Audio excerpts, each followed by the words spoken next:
Hey guys, welcome to episode 6 Between the Lanes. I'm Ralph. And I'm Ron. Thanks for checking back in with us again. We appreciate everybody who's listened in the past. And if you haven't seen the other 5 episodes, take some time and go check them out. In a second, also check out our Facebook page. Give it a like, give it a share, give it a comment. And you can also like our YouTube page as well. And you'll find some nice videos that Ron's done, some little how-to tips and tricks videos. And you always want to keep an eye out because we always have more of those in the works. And we'll keep you posted as we do them on the show here. So, yeah. First things first, guys, we want to kind of get to the, Florida, Georgia, South Carolina, Texas, and some of our friends also in St. Martin have all been affected by Harvey and Irma. So we just want to take a second and give a shout out to everybody. As far as we know, everybody is safe with minimal damage. I think St. Martin was hit the worst out of all those areas as far as Hurricane Irma goes. And a lot of us know Reggie Coram. He's down in St. Martin. He won't have power for at least a few weeks, so we don't have a lot of full details. But seeing the pictures, the damage is just devastating to the island in general. We do know that it's been reported that he has possibly some damage to the straightaway, and there was another report stating that there was a lot of sand in the building, or maybe even some of the track was just completely under sand. Do you know anything about that, Ron? and just what people's posted on Facebook is there was a little damage to the straightaway. That was last night. And then today I read where the track is covered in sand possibly, or sand's been pushed up to the track. So, and just a little bit ago on Facebook, Bill Frost and now Jeff Sarkisian, they've started like some kind of either a GoFundMe account or they're asking for people to send money in.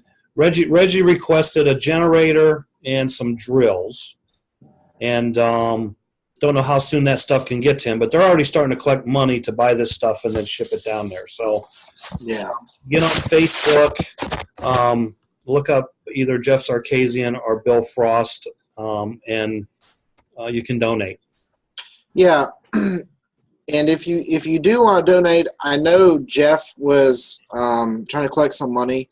His PayPal is sarkisian.jeff@ups.com, and I'll spell that for you. That's sarkisian.jeff, Jeff, @ups.com, and he asked if you send that as a family and friend. And I have an email from Jeff, and if anybody wants to message me through Facebook, I can give you a copy of that email or forward that email to you even, and you can email to them. So, okay, cool. And then as far as the Florida tracks go, there's like no damage. I mean, yeah, so far that's the word. Yeah, everybody's up and either running tonight or tomorrow. So, yeah, that's good news. Because I know at first they thought the Tampa area was going to get hit real hard, but then the storm kind of turned at the end and really spared the Tampa area. There's several Tampa racers and the track in Tampa, so that was good for them. Yep. For sure. I have some family down there, too, and they were excited. I don't even think they lost power, he said, so that was good. It's good. A lot of different reports, who had power, who didn't have power. And so, yeah. So one thing I just want to touch on real quick is last week we brought up to you guys, we mentioned the deal with JK pulling out the distributors, and Ron and I kind of gave just our opinions on the situation. And Tim Hamola, who owns JK, was quite upset and felt that he didn't get a fair representation on the show. He asked that I clarify on his behalf that the reason why he pulled out of this is that he feels the distributors are harming the industry by selling to raceways who aren't actually commercial raceways. So he wanted that part to be known. And I invited Tim to be on the show to give his side of the story. Tim declined. So with that being said, we're going to move on. And I think you have some race results, right? I have some race results. From the Mid-South Slot Car Series, they raced at Randleman, North Carolina at American Adrenaline Speedway. And the 4-inch stock car class, it was Walker McNulty, followed by Russ Martin and Guy Pete. In the scale class, it was Guy Spalding, Russ Martin, followed by Timmy Bottoms. Dirt late model, Guy Spalding won again, and Russ Martin was second, and track owner Carl was third. In the GTP, Guy got his third win of the day, followed by Walker and Timmy Bottoms. So Guy was on fire. I mean, 3 out of 4. So, Right. And then Penn Jersey, they raced over in Pennsylvania. And they had 21 for the Xfinity class, and Andrew Eldridge was your winner, followed by John Mattis and Carmen. And then they had 20 Cup entries, and Jerry Herbert Jr. won. He won by a huge margin, too. I think 20-some or 30-some laps, I think I've seen. It was huge. Right. John Streisguth, also known as Johnny VW, was second, and John Mattis was third. Okay. That was 2 of the races last weekend. And then the big race of the weekend, I guess, well, for me, because I was there, but was the Legends race up at Mid-America. Right. And that looked like it had a pretty good turnout. I saw online. Yeah, we had 17 of the USCA 4.5-inch stock cars, 27 hard bodies, 24 retro Can-Ams, and 17 GTP cars. So it was a good day. So I know total 90 entries. Right. For the 4 classes. So. All right. Well, I want to hold off a little bit before we go too deep into that race. Okay. And let's go ahead and get to some of the upcoming races that we know of offhand. Sure. I know September 23rd is the USSCA race, and that's going to be at the Track Raceway in South Bend, owned by Forrest Hoover. The ORS will be at Tri-State Raceway, and OCC has a race at Haven Raceways and Hobby. Yep, and then you got a race coming up, right? Well, this After week. that, 2 weeks. Oh yeah, in 2 weeks, if you get September 30th, we got Great Lakes Retro at Real Speed Raceway in Fort Wayne, Indiana, and then Penn, Ohio starts their series at Fast Tracks in Fremont, Ohio. And you have the Retro Summit at Mark's Model World this weekend also. That's this weekend. Right. Yeah. Yep. Yeah, I talked to Mark earlier. He's real excited about the race. He's already getting things going, planning out the food and everything like usual. So yeah, I'm sure he's cooking up a batch of food for us. So okay. He always So well. at the Legends Memorial race, we gave that a couple plugs here and there the last couple weeks, and as most people know, that was put on by Brian Meharry, and it was hosted by Roger Schmidt. And there were a lot of cool things that went on in that race, so we thought it was only fitting that this week our special guest would be Mr. Awesome. Mr. Awesome, Brian Meharry. Hey, Brian, welcome to the show. Thanks for having me. You're welcome. Thanks for coming on. Yeah, thank you for coming on, man. Ron mentioned he was at the race. I got to watch it. I checked out the results as I can find them on my Facebook news feed. It looked like a great turnout, first of all, so congratulations on that. The coolest thing that I saw was the photos of Dave Fiedler's sister and mother at the race, and I know you raised some money for some charities as well. So I want you to tell me about that, but before we do get into that, Ron, do you want to give a quick rundown of the race results first? Sure. In the 4.5-inch USCA stock car class, I was the winner. Terry Watson was second, and Dustin, how do you say his last name, Brian? Senft? Senft, yeah. Senft was Yeah, it's third. SENFT. Yeah, so I guess the end's silent. Sorry, Brian, Dustin, if I butchered your name. In the super stock hardbody class, Brian Meharry won that. He put on a pretty awesome job of prepping and driving and kicking our butts. John Miller was second, and I was third. In the Retro Can-Am, I won. Terry Watson was second. John Miller was third. In GTP, it was me again. Terry Watson second again. and Ricky D was third. Okay, cool.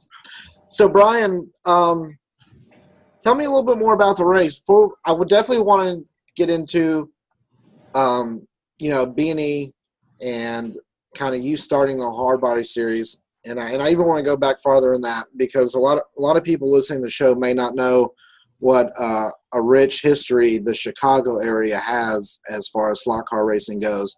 And I know you've been around a long time, so you'll be able to tell us some of that.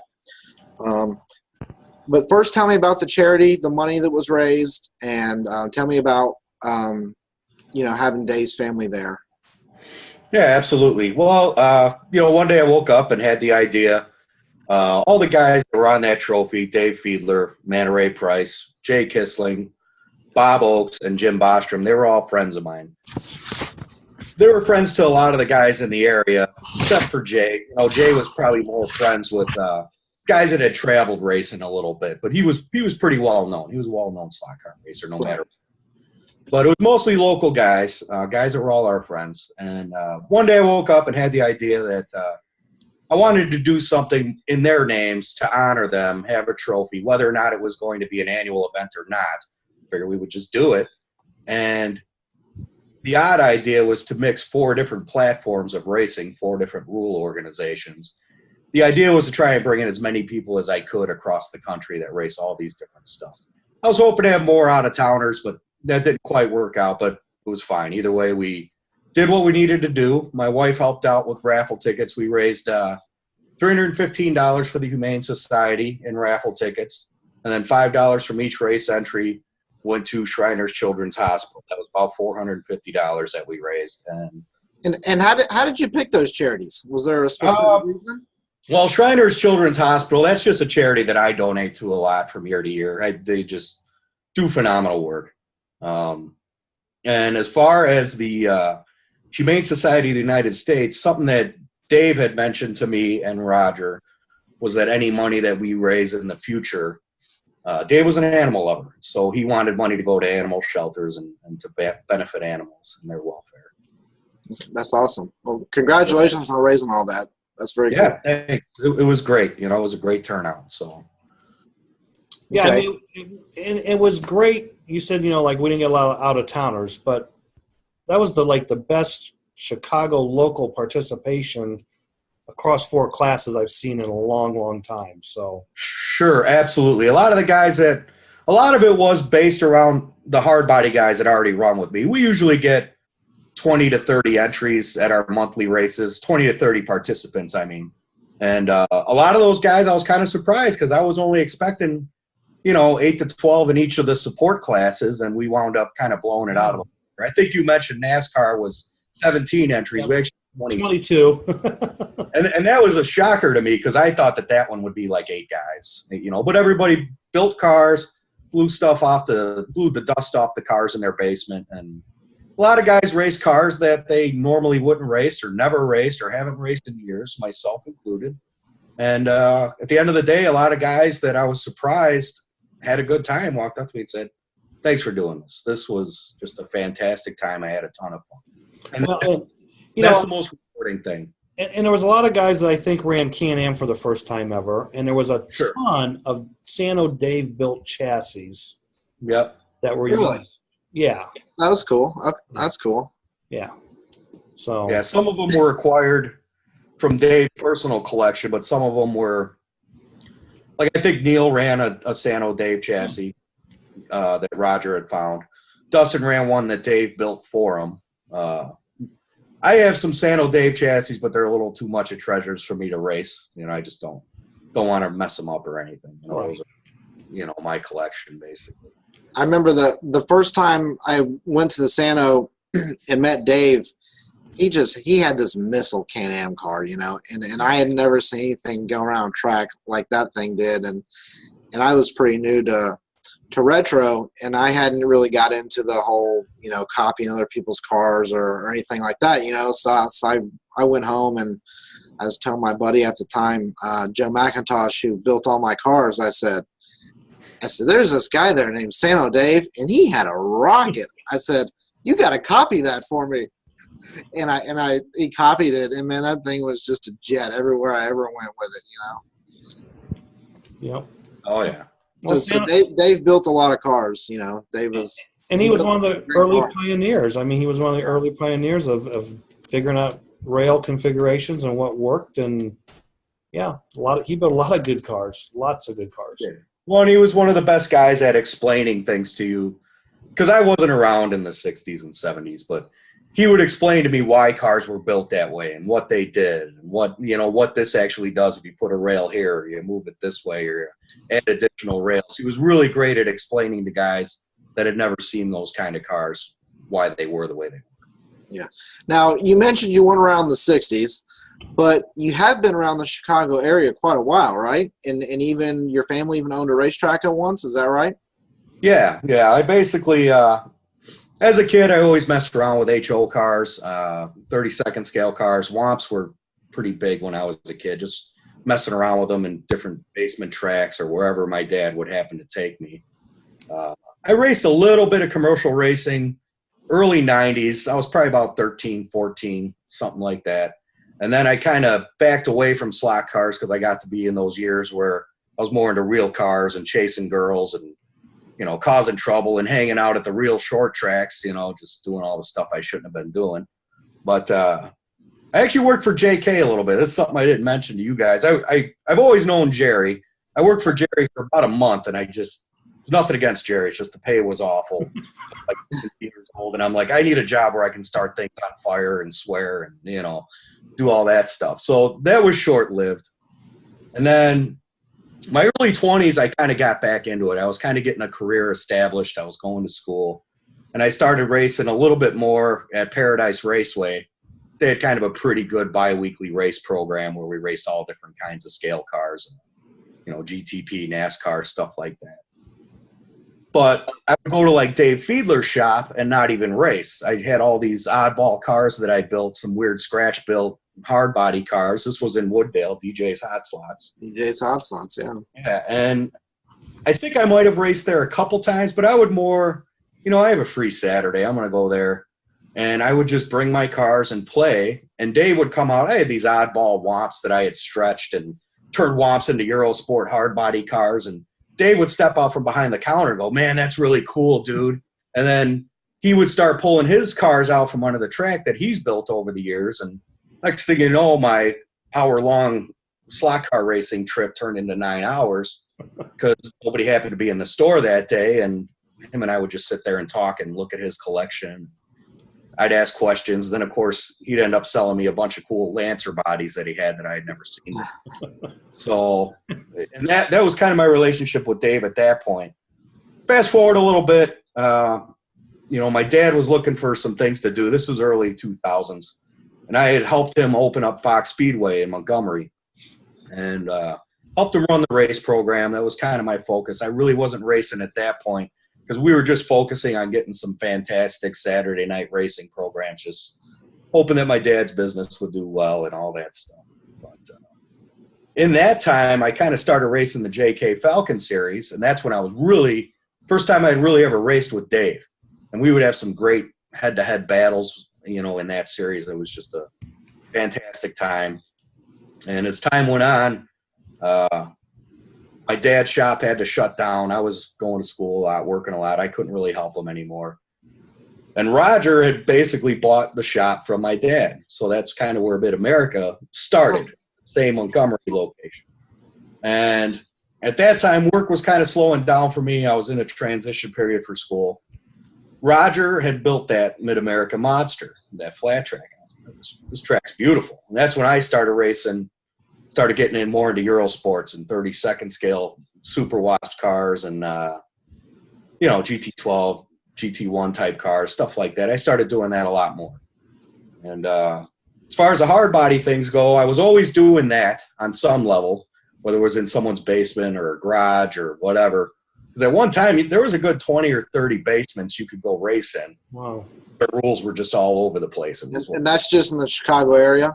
Yeah, there was a lot of basement racing. I had kind of missed the heyday of commercial raceways in the 90s. Yeah. I went up to like 14 commercial raceways that were pretty hot in the 90s, and I just I wasn't around for all that. I was out busy doing all kinds of other nonsense. But as far as the hard bodies go, I mean, once Roger opened up in Downers Grove, he had moved, bought a larger location. I was still racing, and it was all kind of based around flexi cars, most of his program, FCRs. And I was like, I really want to try and push these hard bodies. I really enjoy these cars a lot, because at that point, the ISRA cars were really struggling. That was what I really liked to race, but it was really struggling. We were having a hard time getting good turnouts. It just wasn't working out on a weekly level. So started out the hard body thing, and all of a sudden there's like 6 rules, like have an American body, this is the clearance, this is the size tire we're using. We messed around with a bunch of different motors trying to figure out what wouldn't blow up and stuff like that. And guys were having a lot of fun, even though they didn't necessarily know how to build very well. They were just enjoying building the cars. And then as time went on, I want to say it was 2013, I decided, I want to grow this a little bit more. And I had my first hard body Nats in the Downers Grove Mid-America location. And then it just kind of grew out of control. Next thing you know, we're doing monthly points, and we're racing in Indiana, we're racing in Michigan, and we got a monthly point series, and we have 2 big championship races a year, and got a good following of 25 to 40 racers that participate on a monthly basis with us. Actually, it's closer to 50 racers that participate with us, pretty regularly on a monthly basis. And here we are now. Next thing you know, I'm making chassis and tires, and it's out of control. So I remember 3 or 4 years ago when I was up at, you mentioned Rogers, the first location he had Mid-America at. Mm-hmm. And I don't know if it was maybe it was a rock race or something wrong. I forget, but I think you and I were just standing there talking with Roger a little bit, and Roger's like, "Man, you guys won't believe like these cars these guys are racing. You should look at them." And he starts showing us these hard bodies, and he's like, "These guys love these things around here, And so I think that was kind of like around the beginning that you just mentioned a little bit, So you guys grew that. It started there, and you grew that, and then B&E got formed after the series. What you're saying? Yeah, how this thing started. The B&E wasn't first, right?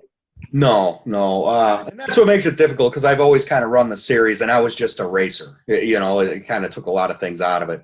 And there was a scare. Basically, all of our hard body chassis were based on 4.5-inch FCR. And then there was some stretch Womp chassis that I was building. That's like an old 30-year-old design, but it's someone else was building it a long time ago, and then I just started building them for people and stuff like that. So basically, there was a scare that we weren't going to be able to get brass Womps, and we weren't going to be able to get FCR cars anymore. Yeah. So I was like, well, man, I really want to keep this going. And there was a period where work had slowed down for me again. And I can't just relax. And next thing you know, that's where the first generation spring steel eliminator came from. And that's when that started. And then next thing you know, I got the brass chassis, and then I got a whole tire line. So I want to say that started, I've pretty much been in business for 3 years. So the hard body thing really got to start, though, like on the figure 8 at Downers Grove, right? Like that's the Lazy 8. That was the first time I'd seen them. I mean, we were up there for a retro Great Lakes race, and Rick Sagan stayed over for the hard body race on the figure 8 track, which was like, that was nuts, but it was like entertaining as hell to watch. I mean, I remember the first time I saw you guys. First time I saw you guys race that, I was like, wow. Yeah, you got to be a little bit of you got to have some mental issues to want to do that. Just build something and destroy it. It's fun.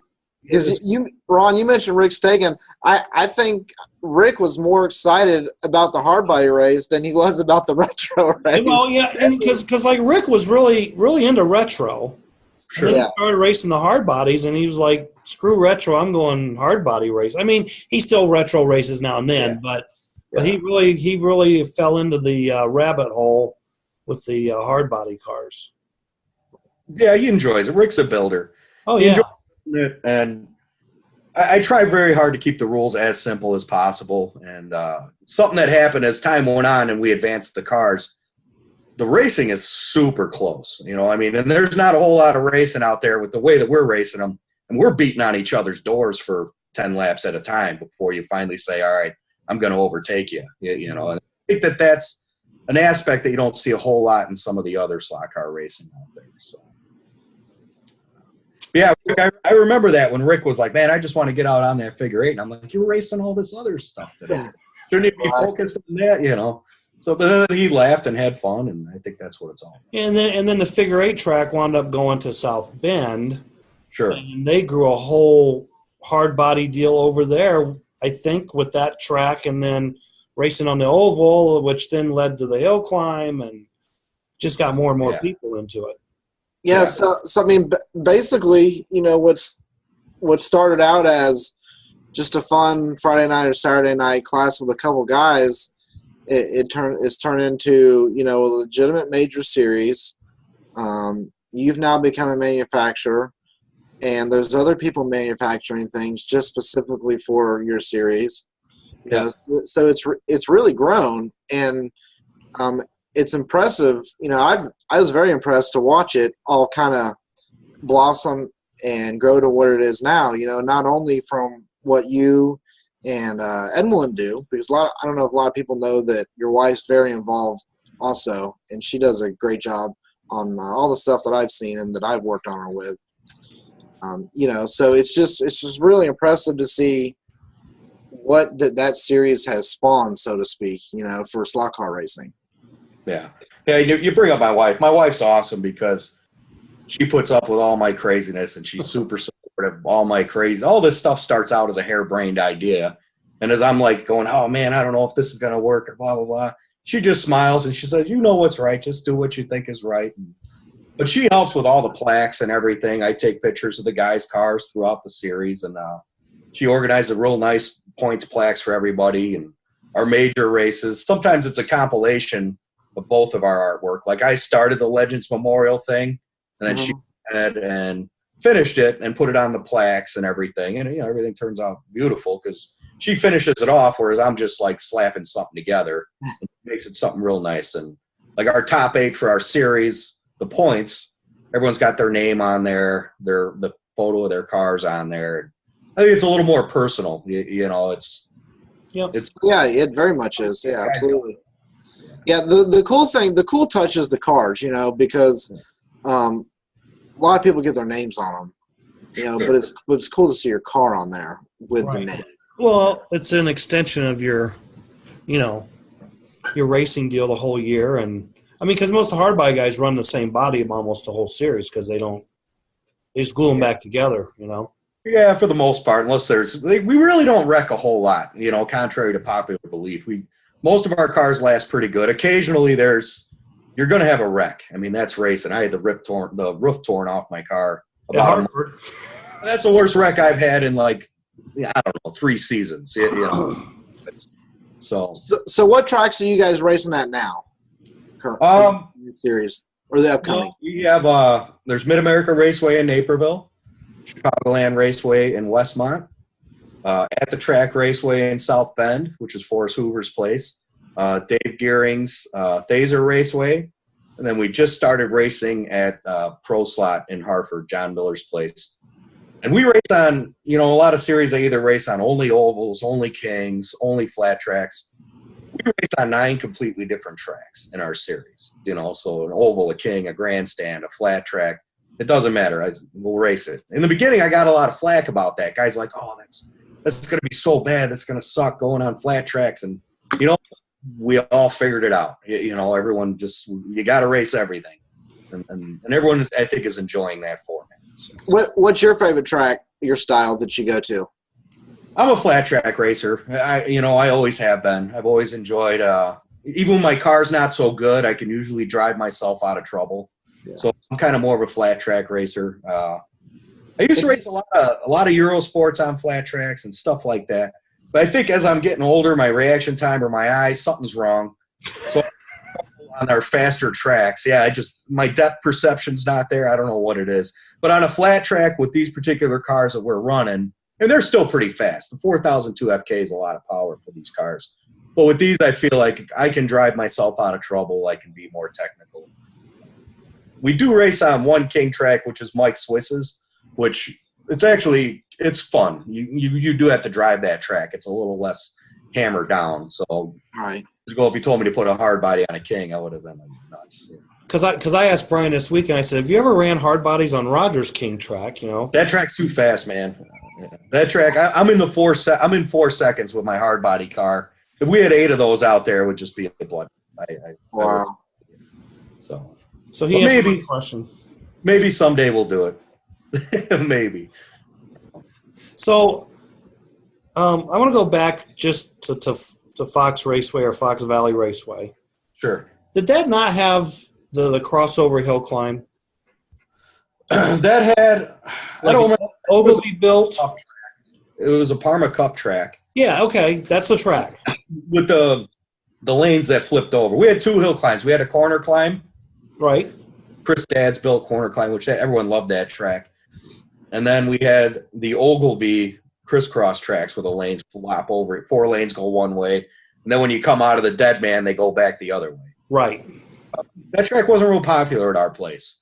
Well, and the reason I brought that up was because, you know, Parma used to have the Challenge Cup Series, and Sure. they had the I don't remember what year it was now, but they had their Challenge Cup Nationals in Cleveland in the hotel on that track. Yeah. And Jay Kisling won the LMP race. Or maybe it was GTP. GTP, he won that class. And so that was kind of like, you know, a big win for Jay. And it's kind of funny how all this kind of intertwines, you know, like. It's a small world. Yeah. You know, the track he wins a race on, then it winds up being your race at your raceway. It winds up, you know, Legends race, Jay Kisling and the other guys. I mean, did all the other guys from Chicago, you know, Oaks and Bostrom and Manta, did they race? Bob Oaks and Jim Bostrom raced a lot at my dad's place. A lot of guys don't know that. That's what a lot of guys were. Hey, hold on 1 second. Yeah, go ahead. Sure. But well, we have our first call-in guest on the show here. Can you hear me, sir? I can. Okay, well. First-time caller, long-time listener. There it is, Ralph. There you go. Brian, do you recognize the voice? the voice sounds familiar, but I can't place it. Well, I want to say, how you doing, Kevin Van Pelt? I'm doing great. Doing great. Now I recognize the voice. A little setback over the weekend, but back at it home here and getting better every day. Well, we missed you. Here you got. Go ahead. I missed you at the memorial. Yeah, well, we missed you. Had a news painted Jimmy Bostrom JK special ready to go. I had when Jimmy passed away a few years back there, Roger had some of his stuff over there at the Speedway, and I picked up that and was planning to run that this weekend. But good Lord had some other plans for me. So thankfully I'm still here kicking and looking forward to the Sano coming up in a couple of weeks. And well, that's the most important thing, that you're healthy and well and back home now, and everybody missed you. And I know that you kind of had high hopes and, you know, for being at the race and everything, but things happen, and glad that you're okay. Things happen, yeah. I see you have my guest on there, Mr. Meharry. Yeah, Mr. Awesome. He's the SOB. Yeah, he's the SOB that started me on this stuff. Yeah, I wrote them in, and I appreciate it. 2002. Kevin, do you have any embarrassing stories you could tell us? Okay, so Ralph wants to know if you have any interesting stories you can tell us.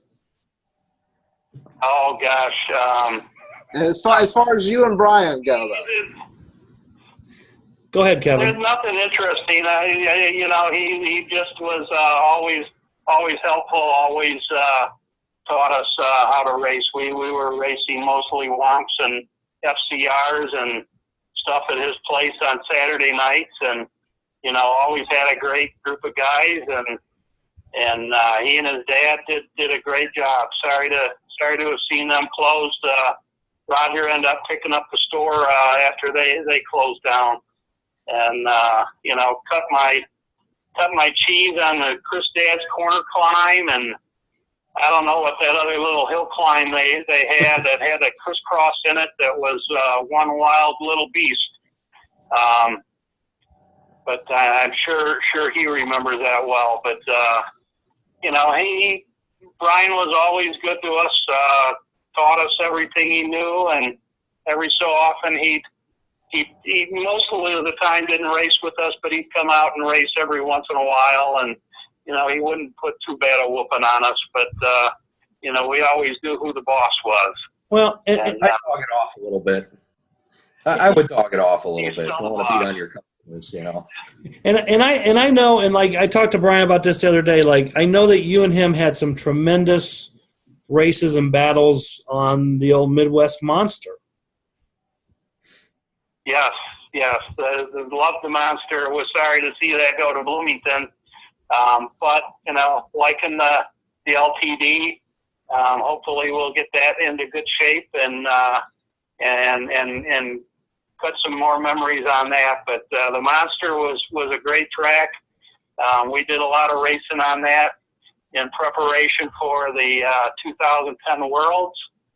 And Brian had a stellar performance there. I did my first Worlds race, and I ended up I teamed up with Chris Brunnick from Belgium, and we managed to do ninth. But in the personal races, I got it handed to me by all those foreigners. Brian was he and Mazer were awesome representatives from the Chicago area. We've had a lot of good races on that track. Roger brought a lot of good races, big time races to the Chicago area, which Brian had been a part of too. So it was always fun. Well, good, and you're getting ready for the Sano, I hope. That's on my goal. Not sure if I'll be able to do a normal amount of races like I've done in the past, but I'm going to go there and ease into it, and I'm definitely going to do some flat track racing. I know I can be competitive there. The other guys on the King track usually win. Willie and Ross and Greg come into town. They usually put a good whooping on us, but I don't know if Ralph's coming out this year, but it's always a good time. I love to go to the Sano. It's a lot of good guys show up, and that's what it's all about for me. I just like to go there, and I miss Dave. That was Sano Dave. That was his favorite event of the year, and he always looked forward to it. And I had the pleasure of one time beating him, head to head on his flat track. That was his flat track. Yep. Now I think the flat track at Chicagoland belongs to Brian. He manages to put a whooping on everybody that comes into town there. They do an awful lot of hard body racing, and been thinking about getting involved in that, but every time I start to get my head wrapped around it, something is knocked me on my butt. So you don't need, maybe that'll happen. Well, you don't need to build anything, because Brian's got this really fast car that he gave to Dustin. That was actually going to be Kevin's car. That was going to be Kevin. He's got a super fast car for you, so go to a hard body race. He was going to come, and then I know that he's going on. He offered it to me this time, and I've been fighting some other issues, and didn't think health-wise. I didn't want to commit to it. I wanted him to, if I couldn't commit 100%, I wanted him to, offer it to somebody else. And I'm glad to hear that he got it into Dustin's hands, because Dustin, just like Brian, we had some really great races on the Monster with Dustin. He came from the old Fox Speedway too. There's a lot of good Chicago racers came out of that little shop, and Brian and his dad did a good job. While they were in business there. I'm sorry I didn't start as soon as they were. I had done a lot of RC car racing, and about the time my oldest daughter was ready to head off to college, I decided that RC car racing needed to go away, and I stumbled across Fox Speedway, and they set the hook. The rest is history. Time. I had run a little bit of HO and 32nd scale when I was younger, and ventured into a couple of commercial raceways, but I was pretty young then when it was real popular out by me. But Brian and his dad, I'm glad I stumbled across them. And small world, we live in a small town, and it comes on to find out we live in the same town, and it's a little podunk farm town, a few miles, about 50 miles southwest of Chicago, and would never have thought that. So, at any rate, he's a good guy. I'm glad you got him on. Honor him tonight, and he's done a lot for the hard body racing out here, and we appreciate his efforts, and look forward to continue racing with him. Okay. Well, thanks for calling in, and we'll see you. We'll see you at a race here soon. I mean, you got the Sano. Don't I get any prizes or anything? What the hell? Radio talk shows. Where are the prizes? I got a prize for you next time I see you. All right. All right. So you got the Sano coming up, and then we got the Yuska Nats coming up at Rogers on November 11th. So maybe we'll see you at one of those two. Okay, the which Nats are those? The Yuska Nats, Bill Sabinik's series. Okay, sure, with Bill Sabinik's group. Yep. Sure, I ran that a couple of years ago and had a good time. All right, well, we're going to be back. We'll be back in Hopefully Chicago. I'll get something together, and we'll see you then. All right, thanks, Kevin. Thanks for coming on, Kevin. Sure. All right, bye-bye. Well, that was cool. There you go. Oh, yeah. That was our first ever call-in, listener call-in. So in the future, we hope to have more of those, or even multiple, people call in during one show. But we thought Ron and I have been talking about it, and we kind of wanted to do it. And I was thinking earlier, I said, yeah, we got Brian on the show. I said, sure. Let's get Kevin and not tell Brian, Yeah. I was hoping you guys made sure it was somebody that actually liked me, though, before you. Well, we wanted to see if Kevin had any dirt on you, Yeah, right. Not really, man. I mean, we were always very cordial with each other, but out on the track, we had some pretty epic battles in the Eurosport stuff. And, Yep. we always walked away fist bumping and stuff like that. Well, because I never, I never knew you, and then I'm seeing these race results from Mid-America after Roger Open, and it's like, who's this Brian Meharry guy? Where did he come from? And I hung out in a lot of dark basements and garages, man. I mean, that's where I did most of my slot car racing. And I did a little bit here and there, but none of the races I ever raced ever made it onto Old Weird Herald or Slot Block or anything like that. I just enjoyed local racing, and for me at the time, flying somewhere to race or driving across country to race didn't make a whole lot of sense, just with my life. Right. And, now that I actually want to start traveling to races, it's I don't know if I can do that anymore. I'm kind of family first, And see, okay, so when Roger opened, what was that, 2007, 2008? Yeah, 2007. Okay, so I don't even think we had Facebook then, and if we did, it was so small, and and that's like I always say, the power of Facebook. So if you look at 2007, 2008, like you said, I didn't go to races that weren't on Slot Blog or Old Weird Herald or any of this other stuff. Now you go race anywhere, everybody's on Facebook, because every raceway's got a page, every group's got a page. I mean, everybody knows everybody. Pretty much. It's a small world, all kinds of people that find out about our hard body series and B&E Slot Sport, they find out on the internet. I'm tires to a guy in Australia. I never thought I would have been able to do that.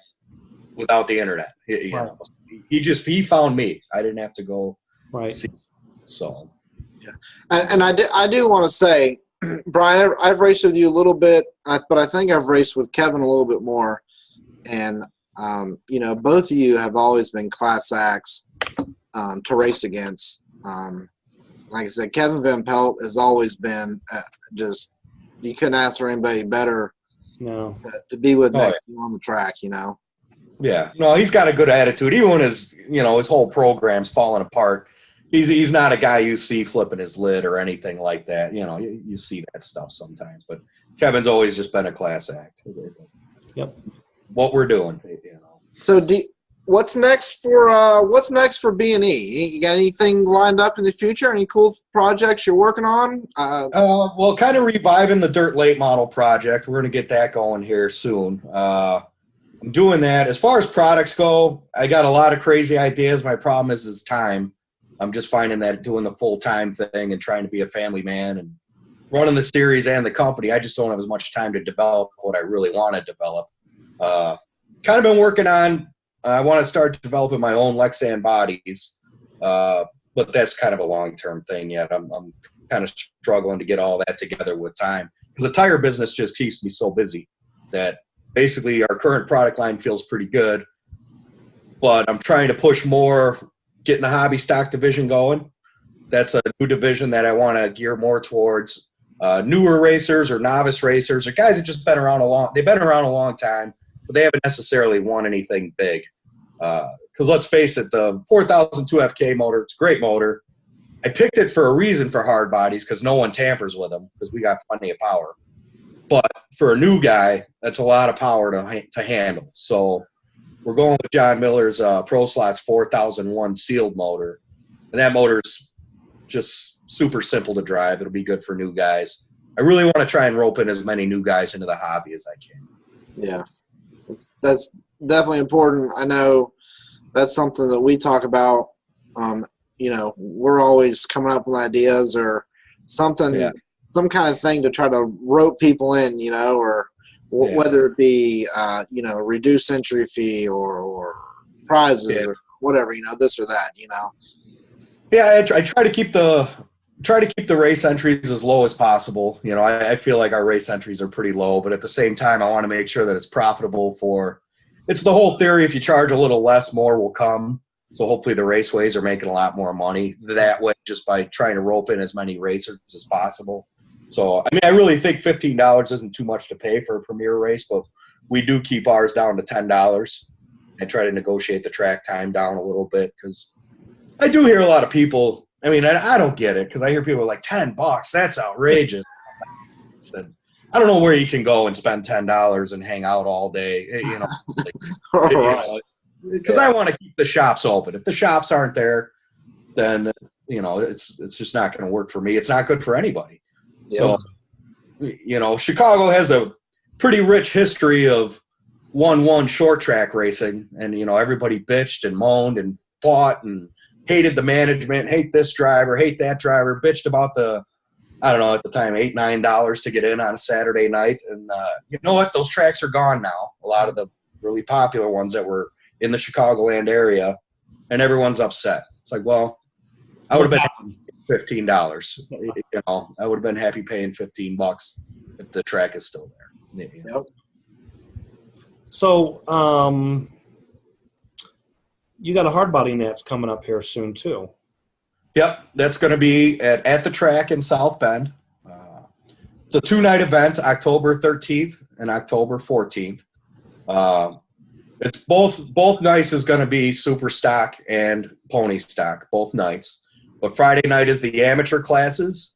So people that have never won a premier slot car race of any kind or have never won a slot car point series of any kind are all eligible to run the amateur nats on Friday. And then is expert, which is open to everybody. Same cars we always run every month. Pony stock, super stock.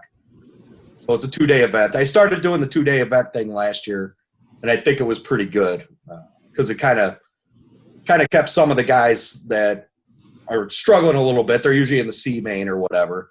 Kind of kept them all racing together, and they didn't feel like they were chasing us so much, chasing the A main guys. So, but Okay, so the last series race you had in South Bend or something at Forests at the track, didn't Sure. it have like 30 or 40 guys in a class or something? The big one, yeah. I couldn't remember. This was towards the end of our winter series. I want to say it was in March. Okay, yeah. We had, I think it was like almost 70 entries that Yeah. day. And it was, it caught us off guard because we usually open tech. I try to keep the schedule more for guys, working class guys that have to work on Saturdays. We usually open tech at 5:30 and we start racing by 6. And this winter we're going to move it up. We're going to open tech at 3:30. We'll be racing by 4, just so we don't get caught off guard by that again, because we were there way late, and some of us had 2.5, 3-hour rides. I don't want to make it where it's an absolute chore, to have to race late. So Aren't they also having a crosstown challenge at the track coming up? Well, the Crosstown Challenge thing, that's kind of something I'm doing between Chicagoland and Mid-America. That is it's 4 classes spread across the 2 tracks. So 2 classes are at Mid-America, 2 classes are at Chicagoland. And that it's going to be $1,300 in prizes for that series. It'll be a 12-race series with 4 drops total. So you can check it out on my Facebook page. It's a little bit hard to explain, but I think if you actually look at the event, Okay. clear. I But forgot about yours. I think I was thinking of the one that JP Milcherska is doing. JP's doing his own thing there for the local guys in Indiana, which is totally, I think. There's plenty of guys that don't travel between the tracks. Right. The B&E Crosstown Challenge Series, that's kind of more for guys that aren't interested in the traveling, especially now because we're racing at 5 different raceways. A lot of guys aren't going to go to Indiana or Michigan, or Indiana guys aren't going to come here. So the Crosstown Challenge thing is kind of – because I promoted some monthly money races last year quite a bit, and then this was something I wanted to do between Chicagoland and Mid-America. So hopefully guys go back and forth and we get good entries. And, there's plenty of slot car racing to be had this winter. I'll probably race in it too, but I'm probably not going to score for points. I just want to go have some fun. Like the hobby stock cars actually look really cool to me, even though they're kind of slow. It could be a really good time. So you touched on something that I had actually been wanting to ask you for a while, but I completely forgot about until you just reminded me. Sure. And, just kind of as a spectator of the series, I noticed a lot of times that you do offer, what I would consider for slot cars to be considerable, a cash prize. And it seems like you offer them often. So my question for you is, do you think that offering the cash has increased and tends anything? And do you think it's negatively impacted any of the races, or do you think it creates hard feelings, or do you think it just everyone's happy and more people show up? Well, see, like for regular weekly racing, I kind of thought the payouts a lot of times, people get emotional for whatever reason. But with this, it kind of is what it is. And that's usually why I offer a lot of raffle prizes. Like our series, for the Mid-American series, I want to keep that the way it is. There's no cash prizes there. You're racing for points and awards and status, basically. But I started last year. I did the B&E Dirt Late Model Series. It was $500 to win. I think I did it twice. I'm not sure. Well, first time I did it was $100 every race, $100 to win. And the second time I did it was actually like a 10-week series that was $500 to win or something like that. I can't even remember. And we did it on Friday nights, so the turnouts were never that great. But I'm going to tell you right now, the turnouts did not dip off, and the racing was like super close. There was, I think the last Dirt Late Model thing, it was a chance where any of the top 4 guys could have won the money at the end of the series. I think our racing is so close, it's a little bit different dynamic. You can't just be on the king track and you're blowing by somebody. I think things pretty close and it's working out. And I'm going to tell you, I really can't give you a straight answer because all this is a big experiment, basically. Okay. I'm trying a lot of things that I've never seen anybody do before. And I just think that as a manufacturer, I like to put my money where my mouth is. I like slot cars and I like the guys I race with. And it's just, I want to support the raceways. I want to keep them open. I want people to show up and race. And And it's just me putting my money where my mouth is. It might totally flop this winter, but either way, I'll be standing there at the end of the series with money in my hand. So Yeah, I just wanted to get your take on it because from time to time you see it get brought up on a forum or a blog, and everyone seems to be really dead set. They're either all for it or it's the end of the world, you know. So I just kind of curious, since you were the guy who was putting the money up, just curious how you saw it. Well, one thing that we did at my dad's place and my place, or it was my dad's place really.